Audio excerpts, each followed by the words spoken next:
আসসালামু আলাইকুম প্রিয় দর্শক, অন্য মঞ্চের আলাপ চাইতায় আপনাদের সকলকে আমন্ত্রণ জানাচ্ছি। আসসালামু আলাইকুম, আদাব এবং নমস্কার। সরকারের প্রধান আইন কর্মকর্তা অ্যাটর্নি জেনারেলের অফিসে দুপুরে কি ঘটেছিল? গতকাল বিকেলে কক্সবাজার গিয়েছেন বাংলাদেশের মার্কিন রাষ্ট্রদূত ব্রেন্ট ক্রিস্টেনসন। আজ সকালে তার টেকনাফ যাবার কথা ছিল। তিনি কি শেষ পর্যন্ত যেতে পেরেছিলেন?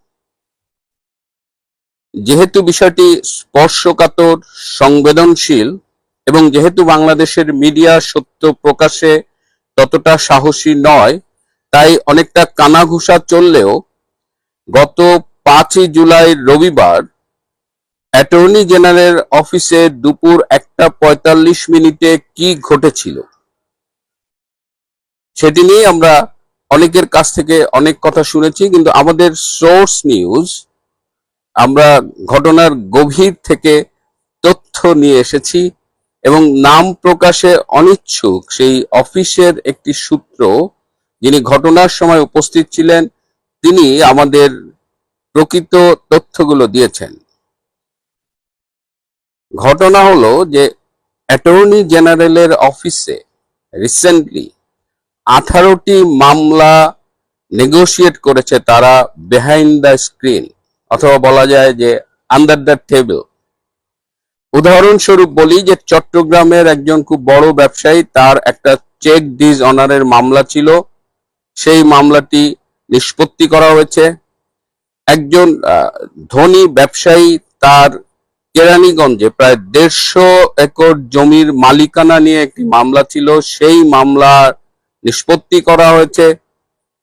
এবং একই মালিকের গুলশানে একটি প্লট এবং মানিকগঞ্জে প্রায় 100 একরের বেশি জায়গার মালিকানা, সেটিও নিষ্পত্তি করা হয়েছে। এবং এই যে নিষ্পত্তি করা হয়েছে, এর পেছনে একটি লেনদেনের অভিযোগ শোনা যায়। এখন এই লেনদেনের ভাগাভাগি নিয়েই এই সরকারি আইন কর্মকর্তার অফিসে গত রবিবার 1:45-র সময় হাতাহাতির ঘটনা ঘটেছে। অভিযোগে প্রকাশ যে 4 জন ডেপুটি অ্যাটর্নি জেনারেল, তারা তাদের হিসেব মতো পাওনা টাকার ভাগ না পাওয়ায় তারা সরকারি আইন কর্মকর্তা অ্যাটর্নি জেনারেলের অফিসে গিয়ে তার উপরে চড়াও হয়। প্রত্যক্ষদর্শীর বরাতে আমরা যেটা জেনেছি যে তাকে রীতিমতো কলার ধরে টেবিলের উপরে ফেলে একের পর এক থাপড়ানো হয়। এই ঘটনার সিসিটিভির ফুটেজ রয়েছে এবং তিনি এতে বেশ আহত হন। তখন 3 জন তাকে নিয়ে নিকটস্থ একটি ফার্মাসিতে নিয়ে যান এবং সেখানে প্রাথমিক চিকিৎসা প্রদানের পরে তাকে বাসায় পাঠানো হয়।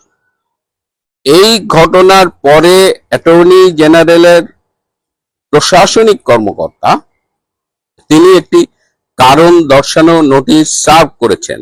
ঘটনাটা শুনে আমার আসলে কি মন্তব্য করা উচিত আমি ঠিক জানি না, যে বাংলাদেশের এই স্বাধীনতার পরে এইরকম কোনো ঘটনা অ্যাটর্নি জেনারেল অফিসে ঘটেছে বলে আমাদের কারো অন্তত জানা নেই।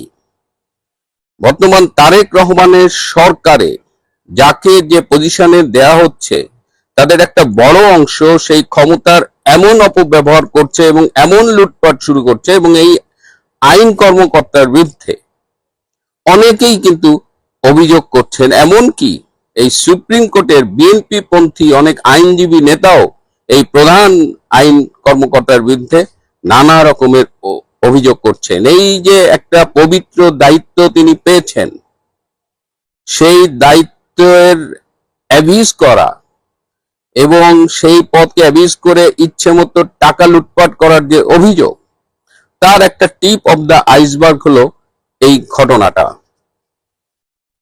এবার আমরা আশা করি যে এই ঘটনার একটা দৃষ্টান্তমূলক বিচার হবে।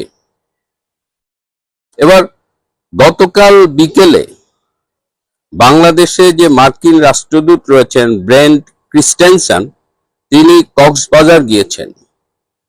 তিনি কেন কক্সবাজার গিয়েছেন সেটা আমরা জানতে পারি না, কিন্তু আজকে সকালে তিনি টেকনাফের উদ্দেশ্যে যাত্রা করেছিলেন, কিন্তু উখিয়ার আগেই তাকে ফিরে আসতে হয়েছে, কারণ মিয়ানমার টেকনাফ সীমান্তে ব্যাপক বোমা বর্ষণ হয়েছে। গত 7 দিনে অন্তত 14টি সিভিয়ার বোম্বিং এর ঘটনা ঘটেছে এবং ঘটনাগুলো ঘটিয়েছে মিয়ানমারের জান্তা সরকারের বাহিনী, এবং তাদের এই লড়াইটি চলছে মূলত আরাকান আর্মির সাথে। তো এই বিকট শব্দ, বোম্বিং, এসব কারণে আমাদের মিস্টার ব্রেন্ট তিনি আর টেকনাফে যাননি, বরং তিনি উখিয়ার আগে থেকেই নিজের জায়গায় ফিরে এসেছেন। এবং কি ঘটনা ঘটেছে, তার কি উদ্দেশ্যে টেকনাফ যাওয়ার কথা ছিল, এটাও আমরা জানতে পারিনি। কিন্তু বাংলাদেশে যে নতুন করে খুমি পিপলস ফোর্স বা কেপিএফ, যারা আরাকান আর্মির বিরুদ্ধে লড়াই করছে, তারাও সেখানে খুব সক্রিয়, এবং শোনা যাচ্ছে যে আরাকান আর্মির দখলকৃত বেশ কিছু এলাকা মিয়ানমারের জান্তা সরকার আবার পুনর্দখল করেছে।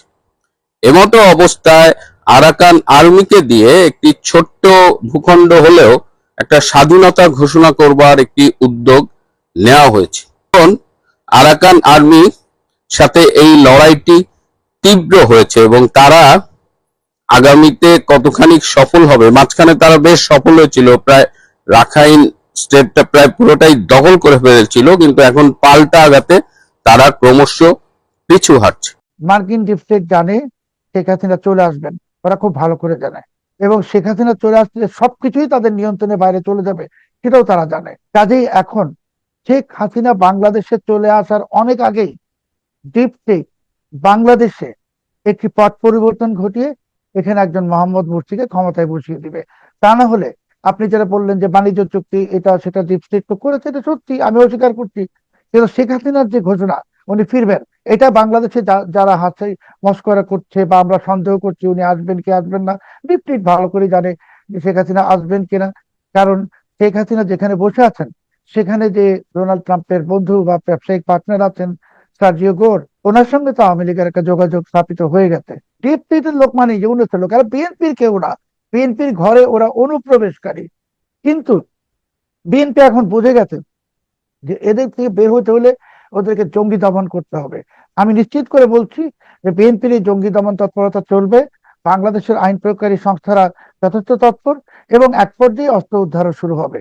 হলেই এই লোকগুলা রাস্তায় নেমে আসবে নাশকতা চালানোর জন্য। যেভাবে মোহাম্মদ মুরসিকে ক্ষমতাচ্যুত করা হয়েছিল, করে একজন আব্দুল ফাতাহ সিদ্দিকীকে ক্ষমতায় বসানো হয়েছে, আমি শঙ্কিত যে বাংলাদেশে ঠিক এই ঘটনাটা ঘটতে যাচ্ছে। সরকারের মধ্যে নীতি নির্ধারণী পর্যায়ে আমরা জানি যে জঙ্গিবাদী কার্যক্রম নিয়ে পরস্পর বিরোধী বক্তব্য রয়েছে। কেউ বলেন যে জঙ্গিবাদী সংগঠনের অস্তিত্ব নেই, কেউ বলেছেন বিচ্ছিন্নভাবে থাকতে পারে, খতিয়ে দেখা হচ্ছে, পুলিশ অ্যাকশনে আছে, ইত্যাদি ইত্যাদি। আমরা দেখলাম যে যাত্রাবাড়ি এলাকায় উগ্রবাদী সংগঠনের কার্যক্রম পরিচালনার উদ্দেশ্যে জড়ো হয়েছিলেন কিছু ব্যক্তি, এবং তাদেরকে সন্দেহজনক অবস্থায় 6 জনকে আটক করা হয়েছে, যদিও পুলিশ বলছে উগ্রবাদী কর্মতৎপরতা তাদের মধ্যে রয়েছে, উগ্রবাদী শব্দটা ইউজ করেছে। এবং এর মধ্যে যারা জড়িত ছিলেন তাদের মধ্যে একজন এনসিপির নেতা, যাকে বহিষ্কার করা হয়েছে। আমি এনসিপি বিষয়ে পরে আসতে চাই, তার আগে সরকারের বক্তব্য এবং পুলিশ যেটি বলছে সেটি কি আমাদের কাছে খুব বেশি গুরুত্ব বহন করে কিনা বাংলাদেশের বর্তমান পার্সপেক্টিভের জায়গা থেকে? এবার যাত্রাবাড়িতে যে ঘটনাটা ঘটলো এটাও কিন্তু এই যে ফাতাহ কমব্যাট সিস্টেম বা ফাতাহ যুদ্ধ পদ্ধতি নামের যে সংগঠনটি, এটা চালিয়ে আসছে 2 বছরের বেশি সময় ধরে, বা 2 বছর ধরে। তো এতকাল ওরা কাজ করলো সারা বাংলাদেশে, হঠাৎ করে এদেরকে আটক করা হয়েছে 6 জনকে। আপনার অবশ্যই মনে আছে যে 2025 সালের 20 অক্টোবর ইউনূস প্রশাসনের উপদেষ্টা আসিফ মাহমুদ সজীব ভুইয়া তার ফেসবুকে একটা স্ট্যাটাস দিয়ে ঘোষণা দিয়েছিলেন যে যুব ও ক্রীড়া মন্ত্রণালয়ের অধীনে যুবকদেরকে জুডো, কারাটে, তাইকোয়ান্ডো এবং আগ্নেয়াস্ত্রের প্রশিক্ষণ দেওয়া হবে। ওই স্ট্যাটাসটা যদিও তিনি পরে ডিলিট করে ফেলেন, কিন্তু একটা স্ক্রিনশট আমাদের সবার কাছে আছে। তো এই যে রাষ্ট্রযন্ত্র ঘোষণা দিল, আমি তো আসিফ মোহাম্মদ সজীব ভুঁইয়াকে রাষ্ট্রযন্ত্রই বলতে হয়, উনি রাষ্ট্রের অংশ ছিলেন, প্রশাসনের।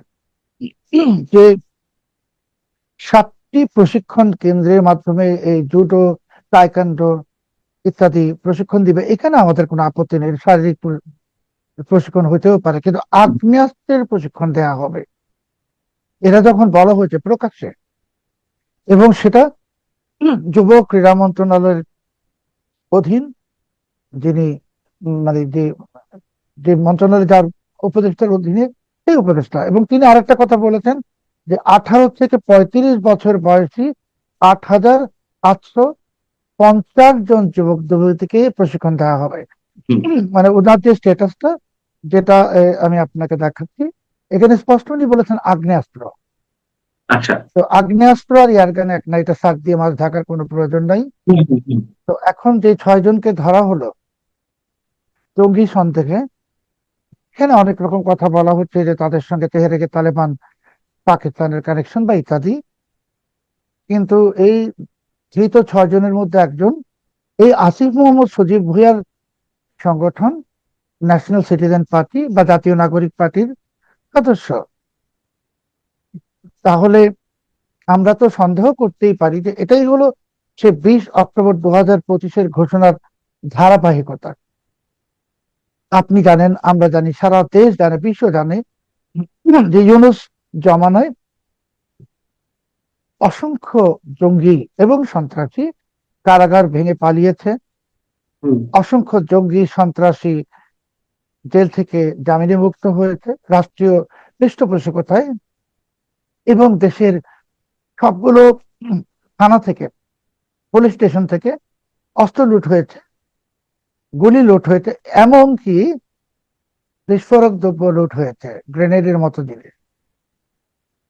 এই যে এত বিপুল সংখ্যক অস্ত্র, গোলা বারুদ এবং বিস্ফোরক লুট হয়ে গেল, সেটা উদ্ধারের কোনো চেষ্টা, চেষ্টাও না, ইচ্ছাও তো দেখায় না ইউনূস প্রশাসন।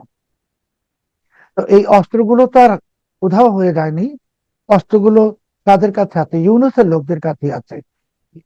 এবং আমি খুব অবাক হব না যে আজকে হয়তো ফাতা কমব্যাট সিস্টেম, নানচাকু ইত্যাদি নিয়ে ধরা পড়েছে, কালকে যদি এরা আগ্নেয়াস্ত্র সহ ধরা পড়ে, আমি একটু অবাক হব না। এবং আপনি জানেন যে এরই মধ্যে সামাজিক যোগাযোগ মাধ্যমে, যদিও ওই সেই ভিডিওটা নিয়ে বিতর্ক আছে, কিন্তু এমন ভিডিও দেখা যায় যে অনলাইনে বিজ্ঞাপন দিয়ে অস্ত্র বিক্রি হচ্ছে। কাজেই মোটা দাগে যদি বলতে হয় ভাই, এই 6 জনের ধরা পড়ার ঘটনা এবং এই 6 জনের একজনের সাথে জসিমউদ্দিন রহমানের সম্পর্ক, বা আরো একজন যে ইউনূসের সময়ই সন্ত্রাসী কর্মকাণ্ডের দায়ে গ্রেপ্তার হয়ে আটকাদেশে ছিল, সব মিলিয়ে এটা কোনো ভালো আলামত নয়। এটা অবশ্যই আমাদের দেশের জন্য একটা খুব বাজে সিগন্যাল। মানে বাজে সিগন্যাল কেন মনে করছেন? এরা স্থানীয়ভাবে উগ্রবাদী, মানে পুলিশের যে ভাষ্য, উগ্রবাদিতার সঙ্গে এরা জড়িত। আমরা জানি সন্ত্রাসী কর্মকাণ্ড এক জিনিস, উগ্রবাদিতা এক জিনিস, জঙ্গিবাদী কার্যক্রম এক জিনিস। আপনি এটাকে কিভাবে দেখছেন? না, পুলিশ যখন বলছে উগ্রবাদিতা মানে এক্সট্রিমিজম, হুম। জঙ্গি বা জঙ্গি তৎপরতা মানে মিলিটেন্সি, সন্ত্রাসী মানে টেরোরিজম, তো উগ্রবাদিতা। তো এটাকে ওরা উগ্রবাদিতা বলছেন, যেহেতু পুলিশ যেটা বলছে সেটাই তো আমাদের বিশ্বাস করতে হবে, আমরা তো নিজেরা জানি না কিছুই। কিন্তু বাংলাদেশে যখন বিএনপি সরকার মাত্র 5 মাস পূরণ করতে যাচ্ছে, আর 2 দিন পর 4 দিন পর, এই সময়টাতে এই যে ঘটনাটা ঘটে গেল, আমি এই মানচিত্রের অনুষ্ঠানে বেশ অনেক সপ্তাহ আগে বলেছিলাম যে মার্কিন ডিপ স্টেট বাংলাদেশে তাদের যে মিশর প্লেবুক, সেটাকেই বাস্তবায়ন করবে। কারণ আপনিও জানেন যে মধ্যপ্রাচ্যে যে কথিত আরব বসন্তের পর যে দুটো দেশে সফল হয়েছিল, তিউনিসিয়া এবং মিশর, তিউনিসিয়ায় কিন্তু সরকারটা এখন পর্যন্ত টিকতে পারছে না, কোনো সরকারই 2 বছরের বেশি।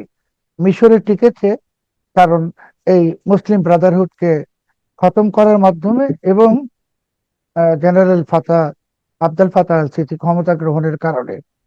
বাংলাদেশও মার্কিন ডিপ স্টেট বলুন বা যাই বলুন, তারা ঠিক একই মডেলকে ইমপ্লিমেন্ট করতে যাচ্ছে, এবং সেই মডেলের অংশ হিসেবেই সারা দেশে হাজার হাজার কলেমার পতাকা দেখা গেল, এখনো দেখা যাচ্ছে।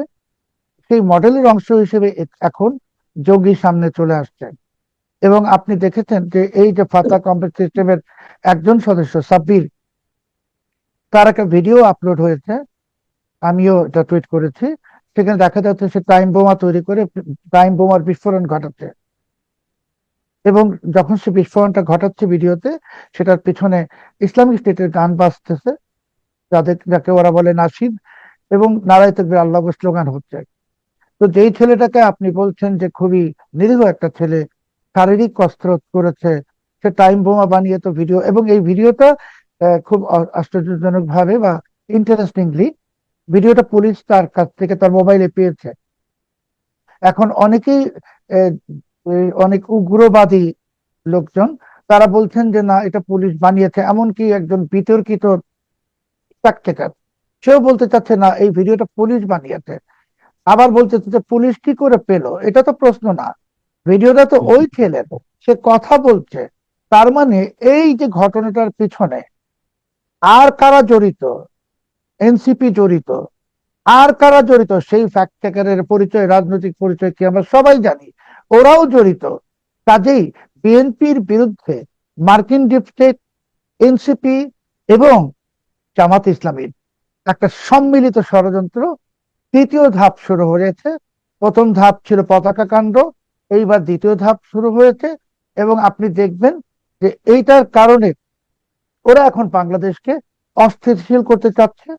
এবং আমি যেটা বললাম যে বাংলাদেশে ওরা অস্থিতিশীলতা সৃষ্টির মাধ্যমে এই মিশর প্লেবুক সেটাকে বাস্তবায়িত করবে। সরকার যদি এখনই কঠোর না হয়, সরকার যদি এখনই এনসিপির লোকদের বিরুদ্ধে কঠোর ব্যবস্থা না নেয়, জামাতে ইসলামের বিরুদ্ধে কঠোর ব্যবস্থা না নেয়, সেই কথিত ফ্যাক্ট চেকারদের বিরুদ্ধে কঠোর ব্যবস্থা না নেয়, তাহলে আমরা ভয়ঙ্কর এক অন্ধকারের দিকে ধাবিত হচ্ছি। আহ, এর সাথে আমরা মিশর ফর্মুলা কিভাবে মেলাবো? মানে আপনি বলছেন মিশর প্লে বুক অ্যাপ্লাই করার একটা পরিকল্পনা মার্কিন ডিপ স্টেটের রয়েছে।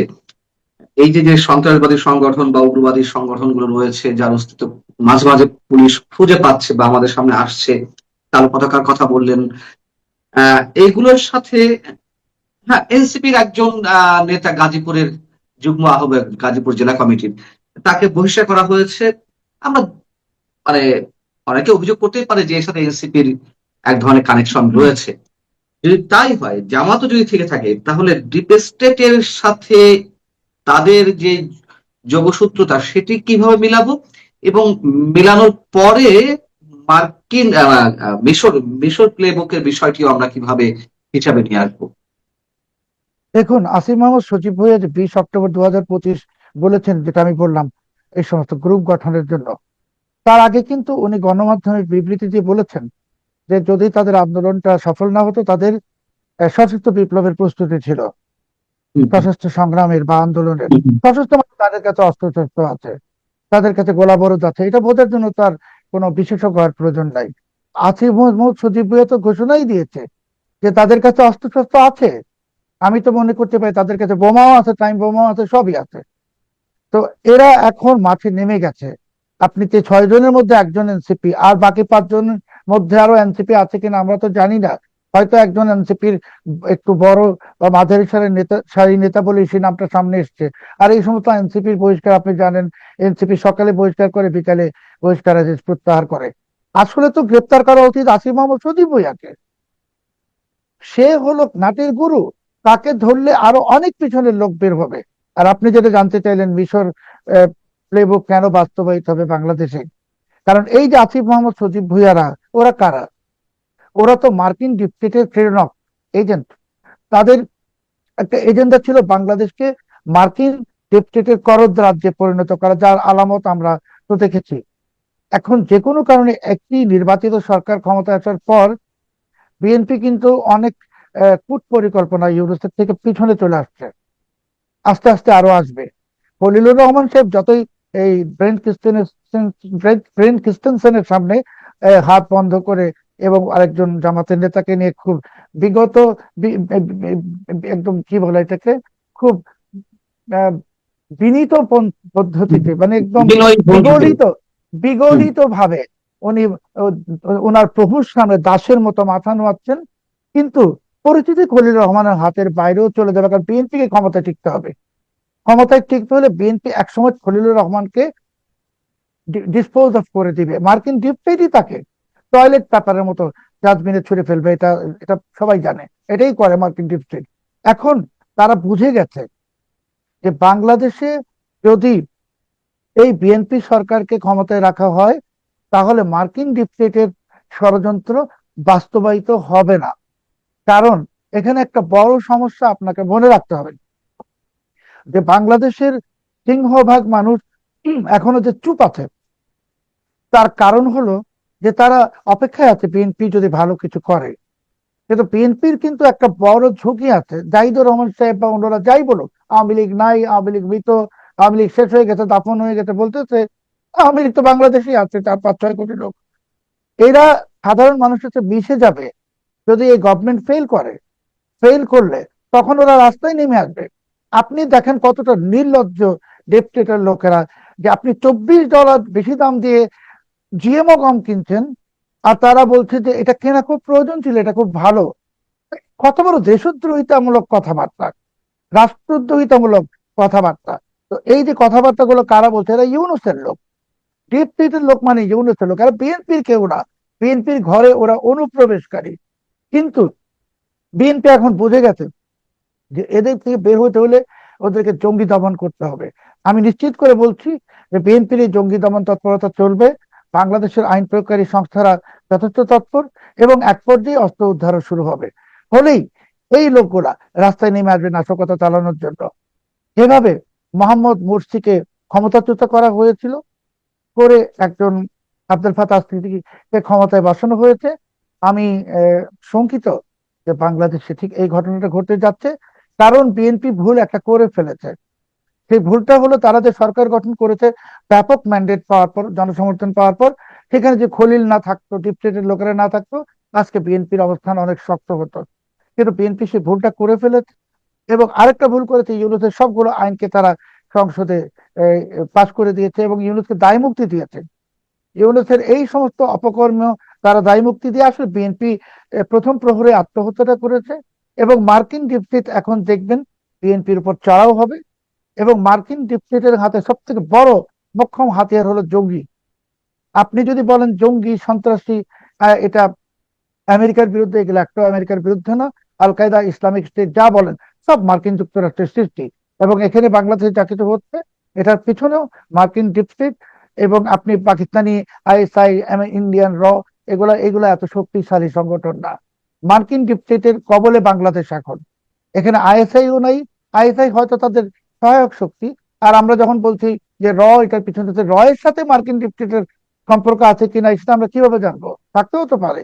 কাজেই এখানে একটা ভয়ঙ্কর খেলা শুরু হয়ে গেছে। বিএনপিকে অনেক সজাগ হতে হবে এখন। কঠোর হাতে জঙ্গি দমনে নামতে হবে, যেরকম ভাবে বেগম খালেদা যে নেমেছিলেন, ক্র্যাকডাউন করতে হবে, অস্ত্র উদ্ধার অভিযানে নামতে হবে। এবং এই জঙ্গি জঙ্গি খেলা না খেলে, 6টা 5টাকে না ধরে, আসিফ মাহমুদ, সজীব ভুইয়াদের মতো যারা কিংপিং, যারা শীর্ষ জঙ্গি নেতা, তাদেরকে গ্রেপ্তার করতে হবে।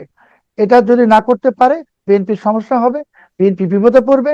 আর এনসিপি জানে যে কি হচ্ছে, কারণ তারা তো মার্কিন ডিক্টেটের ইশারায় চলছে। তা না হলে কাভারে যে বোমা নাটক হলো বা এই সমস্ত কিছু হচ্ছে, সবই নাটক। নাটক করা হচ্ছে বিএনপি কে বদনাম করানোর জন্য। ইন্টারন্যাশনালি পতাকা দিয়ে বদনাম করানো হয়েছে। সেটা বিএনপি সরকার অনেক কুইক অ্যাকশন নিলে আরো ভালো হতো, নেই, যা হোক দেরিতে নিয়েছে। কিন্তু এই জঙ্গি খেলা যেটা শুরু করেছে, এটা বিএনপির জন্য অনেক বড় একটা মাথা ব্যথা হবে। এবং এটাই হলো মিশর প্লেবুক বাস্তবায়নের সূত্রপাত।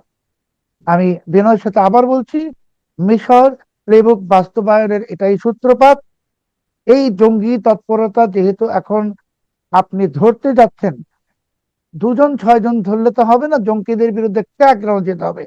জঙ্গিদের যে শেকড় সেটা উপরে উপরে ফেলতে হবে, সেটা উপরে ফেলেননি।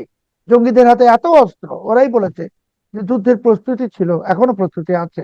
এদের কাছে থানা থেকে লুট করা অস্ত্র, এগুলো না করে আপনি যদি এদেরকে এখন সময় দেন, স্পেস দেন, এবং ভাবেন যে জামাতে ইসলামী আপনার মিত্র, নিশ্চিত থাকুন এই জামাতে ইসলামী, এই এনসিপি, মার্কিন ডিপস্টেট সবাই মিলে বাংলাদেশে আরো একবার রেজিম চেঞ্জ ঘটিয়ে দিবে।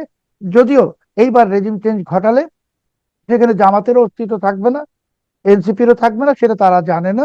সেটা তারা যখন জানবে তখন অনেক দেরি হয়ে যাবে। আপনি বলছেন যে ডিপ স্টেটের পরিকল্পনার থার্ড স্টেজ এখন চলছে, তারা যে পরিকল্পনা নিয়ে এগোচ্ছে এবং মিশরের মোরসির মতন ক্ষমতাচ্যুত করে আহ আহ আব্দুল ফাত্তাহ সিসির মতো কাউকে নিয়ে আসবে।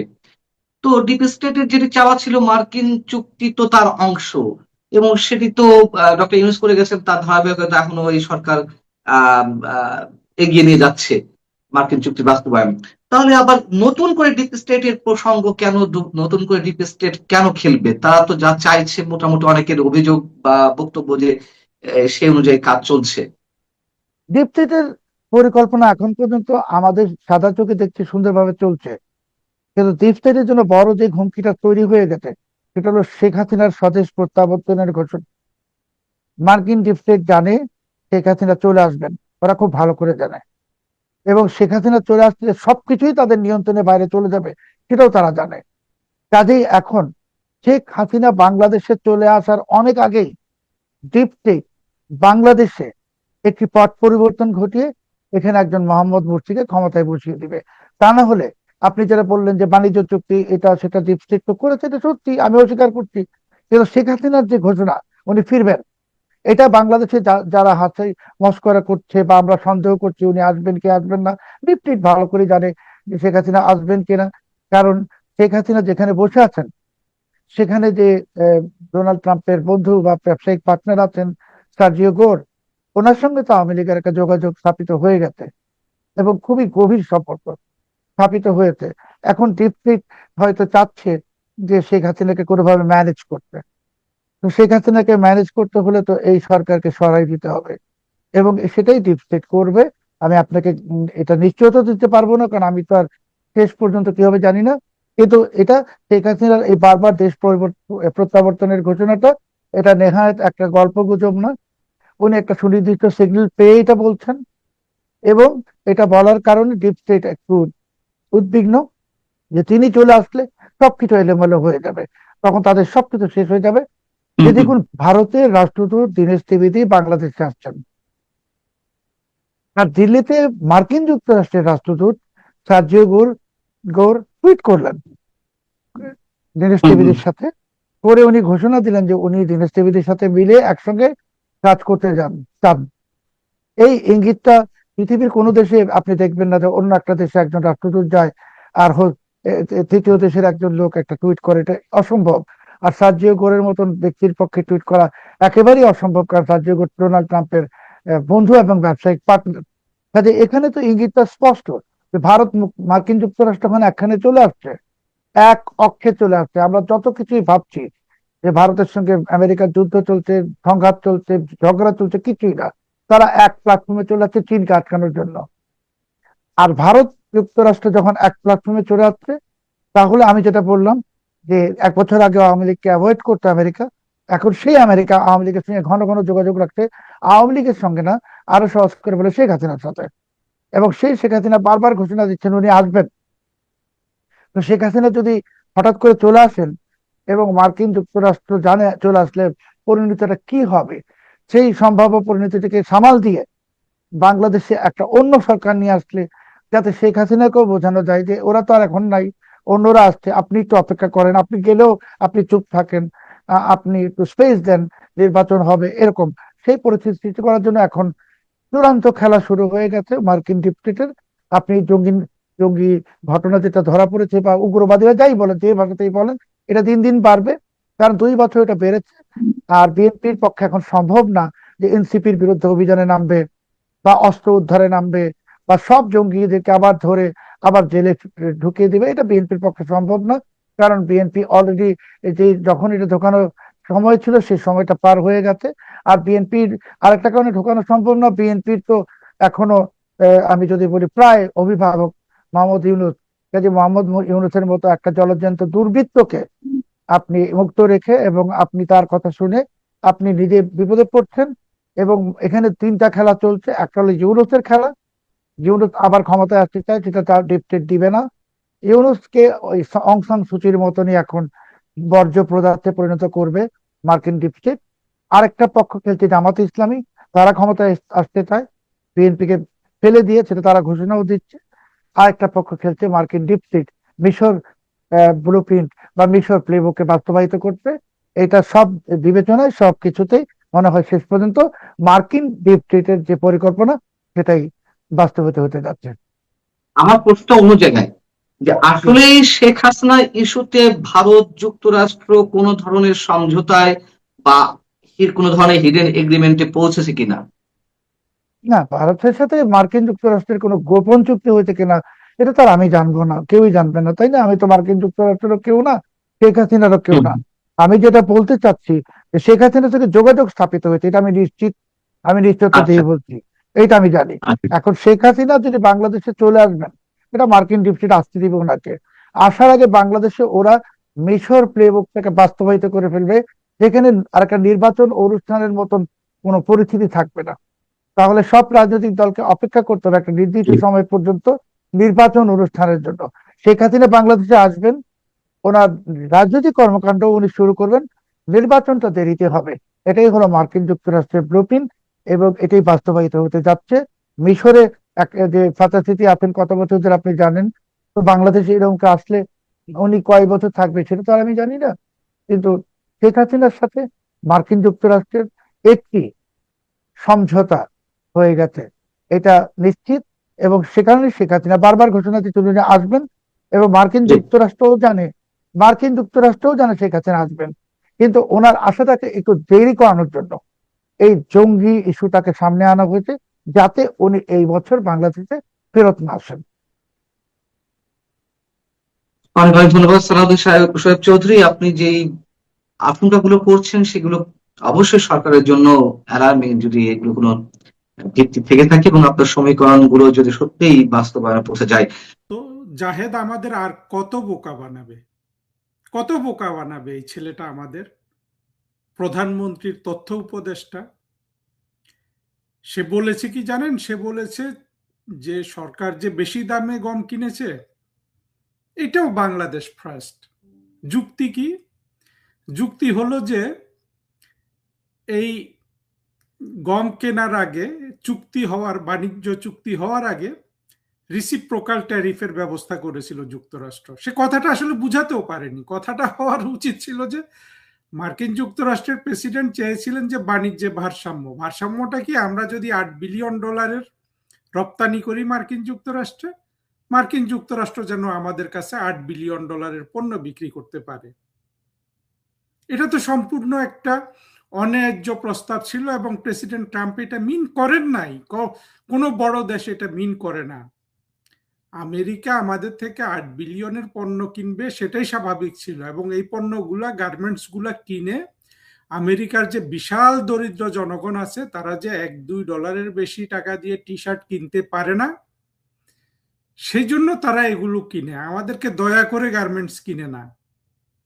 কিন্তু ধমক দিয়ে এই যে মার্কিন যে আপনার এই স্লেভ গুলাকে নামিয়েছিল ইউনুস খলিল, এদেরকে দিয়ে কবজা করে এখন মার্কিন যুক্তরাষ্ট্রের টাকা পয়সা দরকার, সেজন্য এদেরকে গলা ধাক্কা দিয়ে চুক্তি করিয়ে নিয়েছে। সেই কথাগুলো বলো জাহেদ, তুমি বুঝিয়ে দিলা যে হ্যাঁ ট্যারিফ ট্যারিফ তো ট্যারিফ যদি আমাদের যদি এই ট্যারিফ সমান করার জন্য যদি এটা করতে হয়, আমরা যদি $8 বিলিয়ন পণ্য ওখানে বিক্রি করি, আমরা যদি আবার $8 বিলিয়ন কিনি, তাহলে আমাদের লাভটা কি হলো? এই $8 বিলিয়ন কি কাজে লাগে? এটা তো আমাদের ইয়েতে আমরা যেটা পাই এটা আমাদের ফরেন এক্সচেঞ্জ রিজার্ভ, আবার যদি $8 বিলিয়ন ওখানে কিনে আমরা মার্কিন যুক্তরাষ্ট্র থেকে গম কিনে ফেলি, এটা সেটা কিনে ফেলি, লাভটা কি হলো ভাই বলো তো?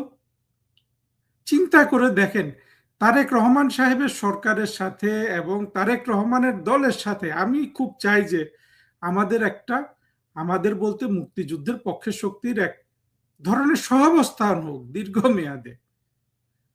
তাহলে এই জাহেদের মতো চিড়িয়া থাকতে আমরা কিভাবে এই সহাবস্থানের আহ্বান জানাতে পারি, যে সম্পূর্ণরূপে গীবতের উপর, বিষের উপর, তারপরে আপনার বিষোদ্গারের উপর শেখ হাসিনাকে দিল্লি দাসী বলতো, সম্পূর্ণ মিথ্যার উপর ভারতের সাথে সে ভারতের বিরুদ্ধে বিষোদ্গার করত, কারণ বাংলাদেশের মানুষ ভারতের বিরুদ্ধে বিষোদ্গার খায়। সেই ছেলে এখন এই ধরনের কথাবার্তা বলছে যে বেশি দামে গম কিনাটাও বাংলাদেশ ফার্স্ট। ঠিক আছে, এটা আমার কথা বাদ দিলাম বা আমরা যারা বুঝি, কিন্তু এটা বাংলাদেশের মানুষের সাথে একটা একটা একটা নিদারুণ নিষ্ঠুরতা নয় কি? চিন্তা করেন, তারেক রহমান সরকার তো আর কাউকে এরকম নিয়োগ দেয় নাই, ববি হাজ্জাজকে দিয়েছে। হ্যাঁ, ববি হাজ্জাজ বুঝলাম একটা চোরাকার বাড়ির ছেলে, অল্প বয়সে নষ্ট হয়ে যাওয়া একটা ছেলে। এই জাহেদ তো আমরা বুঝি যে একটা মধ্যবিত্ত ফ্যামিলির ছেলে, ভালো হবে। তো এত খারাপ হয় কি করে? আমি তো তারেক রহমান সাহেবের যেসব মন্ত্রী দেখি বেশিরভাগই আমার ভদ্রলোক বলে মনে হয়, কিন্তু আসলে একটা সরকারকে ডুবাতে একটা জাহেদই যথেষ্ট। এবং কি জন্য যে তারেক রহমান এই ছেলেটাকে রেখেছে, আমার অবশ্য এগুলো বলে সতর্ক করে দেওয়া উচিত হচ্ছে না হয়তো, কিন্তু আসলে দেশটার জন্য তো মায়া লাগে। কি সুন্দর করে বলে দিল যে বেশি দামে গম কিনাও কিন্তু বাংলাদেশ ফার্স্ট। সবসময় কি জাহেদ তুমি ধোকা দিয়ে এভাবে পার পেয়ে যাবা? 24-এর জঙ্গি উত্থানকালে বাঙালিকে ধোকা দিয়েছ। তুমি মেধাবী ছেলে, সুন্দর সুন্দর কথা বলতে পারো, যুক্তি দিয়ে আন্তর্জাতিক সম্পর্ক বিশ্লেষণ করতে পারো, তার সাথে সাথে বিষোদ্গার করলা, আর মানুষ ঝাঁপিয়ে পড়লো, রাস্তায় খুন খারাপি করে ফেললো জঙ্গিরা। এটা কি সবসময় ঘটবে জাহেদ? সবসময় এই যে তুমি মিথ্যা কথাটা বললা, এবং কি ক্রূরভাবে বললা যে এটাও বাংলাদেশ ফার্স্ট, কি নিষ্ঠুরতা তোমার চোখে মুখে বাংলাদেশের দরিদ্র মানুষের সাথে। এই গমের আটা কে খায়? সাধারণ মানুষই তো খায়, গ্রামের মানুষ খায়, শহরের মানুষ খায়, মধ্যবিত্ত শ্রেণী খায়। ধনীরা তো এই গম খাবে না, ধনীরা আবার নিজেরা স্পেশাল আটা নিয়ে আসবে কোনো জায়গা থেকে, সেই আটা আবার এই যে ফরহাদ মজার বিক্রি করবে। আহা, কি তামাশা জাতির সাথে তোমরা করছো! কি তামাশা, কি নিষ্ঠুরতা, কি ক্রূরতা, কি বক্রতা! দেখার কেউ নাই। আসলে জাহেদরা না কখনো ভালো হয় না, কখনো ভালো হয় না জাহেদরা। আপনারা বলুন তো, অপরাধের কি কোনো ধর্ম হয়? একজন ধর্ষক বা খুনির পরিচয় কি তার ধর্মীয় পরিচয় দিয়ে নির্ধারিত হবে, নাকি তার পরিচয় কেবলই একজন অপরাধী? পশ্চিমবঙ্গের বারুইপুরের ঘটনা আপনাদের কাছে নতুন করে বলার কিছু নেই। একটি নাবালিকা কিশোরীকে গণধর্ষণ ও হত্যার ঘটনায় আজ পুরো রাজ্য স্তব্ধ, শোকার্ত। কিন্তু ঠিক এই আবহেই ওপার বাংলায়, মানে বাংলাদেশে বসে একদল তথাকথিত সাংবাদিক এবং উগ্রপন্থী সংবাদ মাধ্যম এই মর্মান্তিক ঘটনাকে নিয়ে এক নোংরা খেলা শুরু করেছে। আমার দেশ পত্রিকার মতো জামাত ঘেঁষা সংবাদ মাধ্যমের আজকের হেডলাইন কি দিয়েছে জানেন? তারা লিখছে, জনরোষ ধামাচাপা দিতে মরিয়া শুভেন্দু সরকার। আমরা এই বিষয়টা নিয়ে কিছু কথা আজকে বলবো, এবং সেই কথা বলার আগে আর একটা ছোট্ট স্কুপ নিউজ আপনাদেরকে দিয়ে দিই। আপনারা জানেন যে এই ঘটনায় 3 জনকে গ্রেপ্তার করা হয়েছিল, এবং প্রথমে গতকাল আরো একজনকে গ্রেপ্তার করা হয়েছে, মোট 4 জন।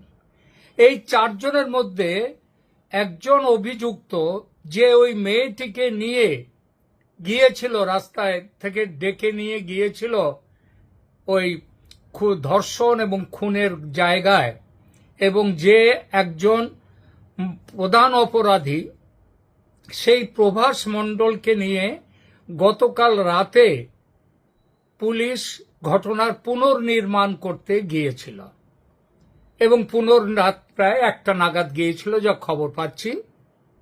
সেখানে গিয়ে পুনর্নির্মাণ করবার সময় রাতের অন্ধকারের সুযোগ নিয়ে সেই যে অপরাধী প্রভাস মণ্ডল, সে তার কাছে যে কনস্টেবল ছিল সেই কনস্টেবলের রাইফেল কেড়ে নিয়ে সে পালাতে যায়, এবং সে যখন পালাচ্ছে সে গুলিও পর্যন্ত চালিয়েছিল। এই খবরটা কিন্তু পাওয়া যাচ্ছে, যদিও সেই গুলি কারো লাগেনি। কিন্তু যখন সে পালিয়ে যাচ্ছিল তখন পুলিশকে বাধ্য হয়ে গুলি চালায় তখন, এবং সেই গুলিতে সে আহত হয় মারাত্মকভাবে। তাকে হাসপাতালে, বারুইপুর হাসপাতালে নিয়ে যাওয়া হয়। সেখানে গিয়ে তার মৃত্যু হয়।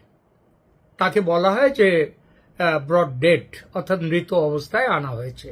তার মৃত্যুর খবরে পেয়ে এই প্রভাস মণ্ডলের মা, তার নিজের মা বলেছে, আমার ছেলে যে মরে গেছে, তাকে মেরে ফেলা হয়েছে, এর জন্য আমার কোনো দুঃখ নেই, কোনো অনুতাপ নেই, ভালো হয়েছে। তো এইবার আসি, এই খবরটা দিয়ে আসি এই ঘটনায় বাংলাদেশে কিভাবে এইটা নিয়ে রাজনীতি শুরু হয়েছে, এবং এই রাজনীতির পেছনে সেখানকার হিন্দুদেরকে সবক শেখানো, তাদের উপর নতুন করে আক্রমণ করার একটা প্রচেষ্টা যে তৈরি হচ্ছে, সেটা নিয়েই এখনকার এই আলোচনাটা করব। সেইটাই উদ্দেশ্যেই কিন্তু এই প্রচার, সেখানে অপপ্রচার শুরু হয়েছে বাংলাদেশে। পুরো খবরটার দিকে তাকালে আপনার গা শিউরে উঠবে, কিভাবে একটা চরম অপরাধকে, একটা বাচ্চার মৃত্যুকে সাম্প্রদায়িক উস্কানি দেওয়ার হাতিয়ার বানানো হচ্ছে বাংলাদেশে। নিহত মেয়েটি মুসলমান আর অভিযুক্তরা হিন্দু। প্রসঙ্গত বলে রাখি, এইটাই হচ্ছে ওদের প্রোপাগান্ডা ছড়ানোর জন্য যথেষ্ট। কিন্তু এই প্রসঙ্গে বলি যে চতুর্থ যে গ্রেপ্তারিটা হয়েছে সেটা কিন্তু একটি মুসলিম, এই ব্যাপারে, এই খুন ধর্ষণের মামলায়। যাই হোক, আমার বক্তব্য সেটা নয়। এরা যে সবাই হিন্দু, এটাই ওদের প্রোপাগান্ডা ছড়ানোর জন্য যথেষ্ট। মৃতদেহের ওপরে দাঁড়িয়ে তারা রাজনীতি করছে, ভুক্তভোগী পরিবারের বয়ানকে বিকৃত করছে। কেন? কারণ পশ্চিমবঙ্গে এখন বিজেপি সরকার আর শুভেন্দু অধিকারীর সরকারকে কালিমালিপ্ত করতে হবে। মমতা বন্দ্যোপাধ্যায় নির্বাচনে পরাজয়ের পর এই আমার দেশ এবং এর স্বগোত্রীয় পত্রিকাগুলো, তারা কি মরা কান্না কেঁদেছে এবং জামাত কি কান্না কেঁদেছে সেটা আপনারা জানেন, নতুন করে আর সেটা বলবো না। তো আজকে এই সরকারকে কালিমালিপ্ত করতে হবে। কিন্তু আজ আমরা এই প্রতিবেদনে এই প্রোপাগান্ডা একেবারে ধুয়ে দেব। আজ তথ্যের মুখোমুখি দাঁড় করাবো সেই ঢাকার মিডিয়াকে, যারা নিজেদের দেশে হিন্দু মেয়েদের ওপর হওয়া নারকীয় অত্যাচার নিয়ে মুখে কুলু পেটে বসে থাকে আর ভারতের দিকে আঙুল তোলে, মিথ্যে খবর ছড়ায় ভারতে মুসলিমরা, তাদের নাকি গণহারে তাদের হত্যা করা হচ্ছে ইত্যাদি, মুসলিম মেয়েদের। ব্যাপারটা যে উল্টো, সেটা আজকে তাদের বোঝাবো। আজ লাইভ এক্সরে হবে ওপার বাংলা আর এপার বাংলার বিচার ব্যবস্থার। শেষ পর্যন্ত শুনবেন, কারণ আজ সত্য কথা বলতে আমরা কোনো দ্বিধা করব না। প্রথমে আসা যাক বারুইপুরের ঘটনায়।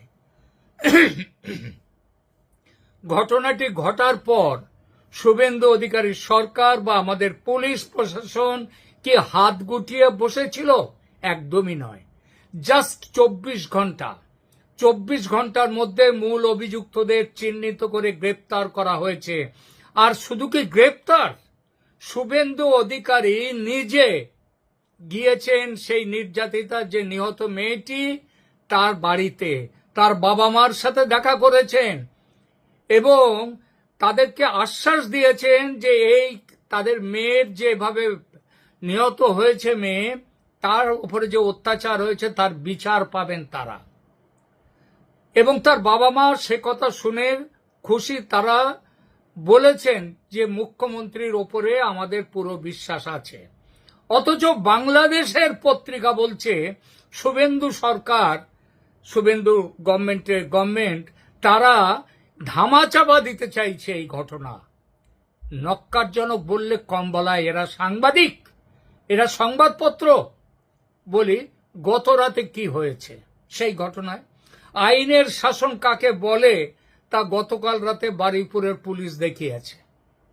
আগে যে খবরটা দিলাম, ঘটনার পুনর্নির্মাণের জন্য যখন প্রধান অভিযুক্ত প্রভাস মণ্ডলকে নিয়ে যাওয়া হয়েছিল, সে পুলিশের বন্দুক ছিনিয়ে নিয়ে পালানোর চেষ্টা করে, আর পুলিশ প্রশাসন সেখানে দাঁড়িয়ে তামাশা দেখেনি।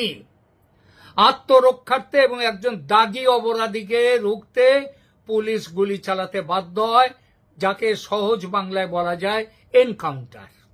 এনকাউন্টারে খতম হয়েছে সেই নরপিশাচ প্রভাস মণ্ডল। এই প্রভাস মণ্ডলের ধর্মীয় পরিচয় কি ছিল তা ভারতের পুলিশ দেখেনি। সে হিন্দু নাকি মুসলমান তা ওই হিন্দুত্ববাদী বিজেপি সরকার, শুভেন্দু অধিকারী সরকার বিচার করেনি, বিচার করেছে তার অপরাধের। ভারতের মাটিতে পক্সো আইন এবং ফাস্ট ট্র্যাক কোর্টের যে পরিকাঠামো রয়েছে, সেখানে অপরাধীর ছাড় পাওয়ার কোনো জায়গা নেই। অথচ ঢাকা থেকে বসে এজেন্ডাধারীরা, মিডিয়াগুলো, এজেন্ডাধারী মিডিয়া, তারা বলছে কি, তারা বলছে যে শুভেন্দু সরকার হিন্দু অপরাধীদের বাঁচাতে মরিয়া। বলি চোখ দুটো কি অন্ধ হয়ে গেছে বাংলাদেশের সংবাদ মাধ্যমের? নাকি প্রোপাগ্যান্ডা ছড়াতে ছড়াতে মগজটাই একেবারে পচে গেছে? যে অপরাধী পুলিশের গুলিতে মরল তাকে বাঁচানোর চেষ্টা কোথায় দেখলেন তারা? ধামাচাপা দেওয়ার চেষ্টা কোথায় দেখলেন তারা? আসলে কি জানেন, এদের উদ্দেশ্য বিচার পাইয়ে দেয়া নয়, এদের উদ্দেশ্য পশ্চিমবঙ্গের মাটিতে দাঁড়িয়ে একটি সাম্প্রদায়িক অশান্তি তৈরি করা এবং সেই অশান্তির আগুন বাংলাদেশে ছড়িয়ে সেখানকার যেসব হিন্দু পরিবার আছে তাদের উপরেও সেই আগুনটাকে ছড়িয়ে দেয়া। এইটাই তাদের উদ্দেশ্য। চলুন এবার একটু ওপার বাংলা যারা এত সমালোচনা করছে তাদের দিকে তাকানো যাক। যে আমার দেশ পত্রিকা আজ ভারতের আইন শৃঙ্খলা নিয়ে জ্ঞান দিচ্ছে, তাদের একটু আয়না দেখাই। বাংলাদেশে হিন্দু মেয়েদের এবং হিন্দু পরিবারের ওপর যে পদ্ধতিগত প্রাতিষ্ঠানিক অত্যাচার চলে তা নিয়ে কটা হেডলাইন করেছে তারা। আমরা ভুলে যাইনি পটুয়াখালীর সে নৃশংস ঘটনা, আমরা ভুলে যাইনি দীপুচন্দ্র দাসের ভয়াবহ হত্যাকাণ্ড। বাংলাদেশে যখনই কোনো রাজনৈতিক অস্থিরতা হয়, যখনই কোনো ক্ষমতার রদবদল হয়, সবার আগে সব টার্গেট করা হয় কাদের? ওখানকার সংখ্যালঘু হিন্দুদের। তাদের বাড়িঘর জ্বালানো হয়, মন্দিরে ভাঙচুর চালানো হয়, আর তাদের মা বোনেদের উপর নেমে আসে চরম যৌন নির্যাতন। সেই যে মেয়েটি, যাকে একদল দুষ্কৃতী এবং বলি বাংলাদেশের মুসলিম দুষ্কৃতীরা, ধর্ষকরা যখন তাকে নির্যাতন করছে, তার উপরে চড়াও হয়েছে, তাকে ধর্ষণ করছে, তার মা করুণ কণ্ঠে বলেছিল শুধু একটা কথা, বাবা তোমরা এক এক করে এসো, আমার মেয়েটা বাচ্চা, ওকে বাঁচতে ও সহ্য করতে পারবে না। এই হচ্ছে বাংলাদেশ, সেখানকার হিন্দু মেয়েদের উপরে অত্যাচারের ছবি। আমি ঢাকার ওই সাংবাদিকদের জিজ্ঞেস করতে চাই, বাংলাদেশে হিন্দু মেয়েদের উপর নির্যাতনকারী কোন মুসলিম ধর্ষক বা অপরাধীর ক্ষেত্রে আজ পর্যন্ত আপনাদের পুলিশ প্রশাসন কি কোনো এনকাউন্টার করেছে? আজ পর্যন্ত কোনো ফাস্ট ট্র্যাক কোর্টে দাঁড়িয়ে 3 মাসের মধ্যে কোনো অপরাধীর ফাঁসি হয়েছে? না, হয়নি। সেখানে অপরাধীরা বুক ফুলিয়ে ঘুরে বেড়ায়। কারণ তারা জানে যে তাদের মাথায় আছে উগ্রপন্থী রাজনৈতিক দল এবং সেই দলের সরকারের ছাতা। সেখানে পুলিশ নিষ্ক্রিয় দর্শক হয়ে দাঁড়িয়ে থাকে। দীপুচন্দ্র দাসের হত্যার বিচার আজ কোথায়? নোয়াখালী, রংপুর কিংবা সালার ঘটনার বিচার কোথায়? বিচারের বাণী সেখানে নীরবে নিভৃতে কাঁদে। নিজেদের দেশের এই চরম বিচারহীনতার সংস্কৃতি ঢাকা দিতেই কি আজ ভারতের একটা ঘটনা নিয়ে এত লাফালাফি করছে বাংলাদেশের আমার দেশ এবং তার স্বগোত্রীয় মেইনস্ট্রিম পত্রিকাগুলো? আসি বাংলাদেশে মুসলিম নারীদের পরিস্থিতি সেই প্রসঙ্গে। আপনারা হয়তো ভাবছেন বাংলাদেশে শুধু হিন্দু মেয়েদের শিকার হয়, হিন্দু মেয়েরাই শিকার হয়। না, তা নয়। প্রোপাগ্যান্ডার আড়ালে আসল সত্যটা আরো ভয়ানক। বাংলাদেশের নিজস্ব মুসলিম সংখ্যাগরিষ্ঠ জনসংখ্যার মেয়েরাও, তারাও কিন্তু সেখানে সুরক্ষিত নন। ওখানকার মানবাধিকার সংস্থাগুলো যেমন আইন ও সালিশ কেন্দ্র, তাদের বার্ষিক রিপোর্ট তুলে দেখুন। প্রতি বছর হাজার হাজার নারী ও শিশু সেখানে নির্মম ধর্ষণের শিকার হন। তারপর তাদের শ্বাসরোধ করে বা পুড়িয়ে হত্যা করা হয়। আর এইসব অপরাধের বিচারের হার কত জানেন? বাংলাদেশে সরকারি এবং বেসরকারি বিভিন্ন সমীক্ষা বলছে বাংলাদেশে নারী ও শিশু নির্যাতন মামলায় অপরাধীদের শাস্তি পাওয়ার হার 1% কম। 1%, ঠিকই শুনেছেন, মাত্র 1%। তার মানে 99% ক্ষেত্রে অপরাধীরা কোনো না কোনো উপায়ে পার পেয়ে যাচ্ছে। রাজনৈতিক প্রভাব, টাকার খেলা কিংবা তদন্তের চরম গাফিলতি কিংবা সেখানকার পুরুষতান্ত্রিক শাসন ব্যবস্থা, এই হলো ওপার বাংলার বিচার ব্যবস্থার আসল কঙ্কালসার চেহারা। যে দেশের বিচার ব্যবস্থা নিজের দেশের মেজরিটি বা মাইনরিটি কোনো মেয়েরই নিরাপত্তা দিতে পারে না, যে দেশের 1% অপরাধীও শাস্তি পায় না, সেই দেশের উগ্রপন্থী মিডিয়া, আমি এদেরকে বলবো এরাই উগ্রপন্থী আসল। এই মিডিয়া আজ ভারতকে মানবাধিকার আর আইনের শাসন শেখাতে আসছে। নিজেদের ব্যর্থতা লুকোতে, নিজেদের দেশের মানুষের ক্ষোভকে অন্যদিকে ঘুরিয়ে দিতে তারা ভারতের এই ঘটনাকে সাম্প্রদায়িক রং দেওয়ার চেষ্টা করছে এবং এই চেষ্টার পরিণামে বাংলাদেশে বেঁচে পড়তে থাকা যা 8%-রও কম হিন্দু আছে তাদেরকে নতুন আক্রমণের সামনে ফেলে দেওয়ার চক্রান্ত এগুলো। অথচ একবারও এরা বলে না 1971 বাংলাদেশ যখন স্বাধীন হয়েছিল সেখানে 23% উপরে হিন্দুরা ছিল। আজকে সেই হিন্দুরা কোন ভালোবাসার অত্যাচারে তারা আজকে 8% নেমে এলো, এই কথাটা তারা বলে না। আসুন একটা সহজ তুলনা করি, যা দেখলে দুধ কা দুধ আর পানি কা পানি আলাদা হয়ে যাবে। আইনি কঠোরতা, এই ব্যাপারে পশ্চিমবঙ্গের কিংবা ভারতের কি এখানকার আইন? এখানে পক্সো আইন আছে, এখানে ফাস্ট ট্র্যাক কোর্টের মাধ্যমে দ্রুত বিচার হয়। বাংলাদেশে সেখানে ট্রাইব্যুনাল থাকলেও রাজনৈতিক প্রভাবে বছরের পর বছর মামলা ঝুলে থাকে। রামিজার মতো ভাগ্যবতী সেখানে খুব কম থাকে। রামিজাকে চিনতে পেরেছেন বাচ্চা মেয়েটি, তাকেও ওখানে দর্শন খুন করা হয়েছে। এরপর পুলিশি পদক্ষেপের হিসাবটা দেখুন। পশ্চিমবঙ্গে অপরাধীর ধর্ম না দেখে কঠোর অ্যাকশন নেওয়া হয়। বারুইপুরের ঘটনায় 24 ঘন্টার মধ্যে গ্রেপ্তার এবং এনকাউন্টার হয়েছে। আর বাংলাদেশে অপরাধী উগ্রপন্থী বা প্রভাবশালী হলে পুলিশ নিষ্ক্রিয়। এনকাউন্টার বা দৃষ্টান্তমূলক শাস্তির নজির একটাও নেই। মিডিয়ার ভূমিকাটা কি? পশ্চিমবঙ্গে অপরাধীকে অপরাধী হিসেবেই দেখা হয় এবং ন্যায় বিচারের দাবি তোলে। আর বাংলাদেশ, ওখানে আমার দেশের মতো পত্রিকাগুলো অপরাধের মধ্যেও ধর্মীয় মেরুকরণ খোঁজে এবং মিথ্যা প্রোপাগান্ডা ছড়ায়। প্রিয় দর্শক, ভারত একটি ধর্মনিরপেক্ষ গণতান্ত্রিক রাষ্ট্র। এখানে আইনের চোখে সবাই সমান। অপরাধী কোন ধর্মের তা দেখে এখানে সাজা ঠিক হয় না। বারুইপুরের ঘটনা তার সবচেয়ে বড় প্রমাণ। কিন্তু বাংলাদেশে বিচার ব্যবস্থা আজ বাংলাদেশের বিচার ব্যবস্থা উগ্রপন্থীদের পকেটে বন্দী হয়ে আছে। শেষ করি আলোচনা। বারুইপুরের সেই নিষ্পাপ মেয়েটি আজ আমাদের মধ্যে নেই।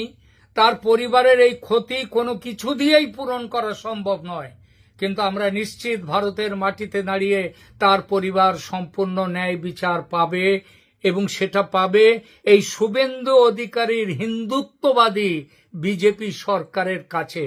এর আগে দুধেল গাইদের যে সরকার ছিল মমতা ব্যানার্জি, কিংবা তারও আগে 34 বছর ধরে যে সরকার ছিল বামেদের, কমিউনিস্টদের সরকার, তাদের আমলেও হাঁসখালি ধর্ষণ কাণ্ড হয়েছিল, বাস থামিয়ে কোনো বিচার হয়নি, বিচার পায়নি।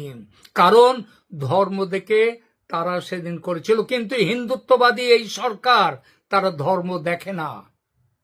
ভারতের মাটিতে দাঁড়িয়ে এই মেয়েটির পরিবার, বারুইপুরের মেয়েটির পরিবার সম্পূর্ণ ন্যায় বিচার পাবে। কোনো অপরাধী ছাড় পাবে না, তা সে প্রভাসের মতো এনকাউন্টার হোক বা অন্য কোনো কারণেই হোক, কোনো ব্যাপারেই হোক না কেন, তাদের বিচার হবেই। আর ওপার বাংলার প্রোপাগান্ডাবাজদের উদ্দেশ্যে শুধু এইটুকুই বলবো, মৃতদেহ নিয়ে রাজনীতি করা বন্ধ করুন। পশ্চিমবঙ্গের মানুষ এত বোকা নয় যে আপনাদের এই সস্তা উস্কানিতে পা দেবে। এখানে শুভেন্দু অধিকারী সরকার অপরাধীদের জম, তাদের রক্ষাকর্তা নয়। নিজেদের দেশের দিকে বরং তাকান, নিজেদের মা বোনেদের দিকে তাকান, তাদের নিরাপত্তা নিশ্চিত করুন। সেটা না করে ভারতের দিকে আঙুল তোলার এই আঙুলটাকে সরিয়ে নিজেদের ঘাড়ে, নিজেদের দিকে দিন। প্রিয় দর্শক, আপনাদের কি মনে হয়? বিএনপি নেতা মানিক তিনি বলেছেন আওয়ামী লীগ আসলে জামাতকে 17 মিনিটে দেশ থেকে কাভার করে দেবে। কি আমি বলি না এগুলো? আমি যদি বলতাম তাহলে কি বলে 17 মিনিট না হোক 17 দিন, 17 দিন না হোক 170 দিন, 17 দিনে 17 মিনিটে হয়তো হবে না, কিন্তু 17 দিনে আগামীতে মুক্তিযুদ্ধের পক্ষের মানুষ ক্ষমতায় আসলে 17 দিনে জামাত কভার হয়ে যাবে। সর্বোচ্চ জামাত বাংলাদেশে থাকতে পারবে না, লিখে রাখেন। এমনকি লুঙ্গির তলায় আসবে, আমরা থাকতে দিব না। আওয়ামী লীগ যদি আগামীতে মনে করে লুঙ্গির তলায় বাইসতে হয়, জামাই হয়, মেয়ের জামাই, তারপরে কি উকিল জামাই, ওইগুলো পিরিতি চলবে না। আমার একজন আছে আমি জানি, ওই যে উকিল শ্বশুর, উকিল মেয়ের জামাই, এইগুলো পিরিতি কিন্তু আর চলবে না। নিজের মেয়ের জামাইরে রাখা যাবে না, নিজের শ্বশুরে রাখা যাবে না। আমরা ঘুম হারাম করে দিব যদি কোনো আওয়ামী লীগের লোক আগামীতে এই জামাতি হেফাজতি জঙ্গিদের যদি উকিল জামাই, উকিল শ্বশুর, ঠিক আছে, আইতে পোলা, ভাইতে পোলা, ভাইস্তে চাচা, মামা, ভাগ্নে বলে আশ্রয় দেন, আমরা কিন্তু ছাড়বো না। দেখাই দিব জনগণকে, আইন শৃঙ্খলা বাহিনীকে কোনোভাবে রক্ষা করতে পারবো না। যদি কোনো আওয়ামী লীগের নেতা মনে করে থাকেন আগামীতে অমুকের জায়গা দিবেন, কাজ হবে না। আমরাও জায়গা পাই নাই, আপনাদেরও জায়গা দিতে দিব না, মনে রাখেন। এই কথা ঠিক। এই যে আওয়ামী লীগ আসলে জামাতকে 17 মিনিট দেশ থেকে কাভার করে দিবে, এটা কিন্তু সত্য। একা সোজা করে ফেলবে 17 মিনিটেই। দাড়ি টুপিতে যতই আর থাকো শোনার চান জামাতি হেফাজতিরা, সোজা করে ফেলবে। দাড়ি টাই না, ওই দাড়ি একটা চিমনি দিয়ে টেনে তুলবে এক একটা। ওই যে বলছে না, ওই যে কোন একজন কি এমপি, মহিলা এমপি সংসদে দাঁড়িয়ে বলছে না, শেখ হাসিনাকে ইলেকট্রিক শক দিবে। তাহলে আমি যদি বলি দাড়ি টানি ছিড়বে, বলা ভুল হবে, খুব অন্যায় হয়ে যাবে, হবে না।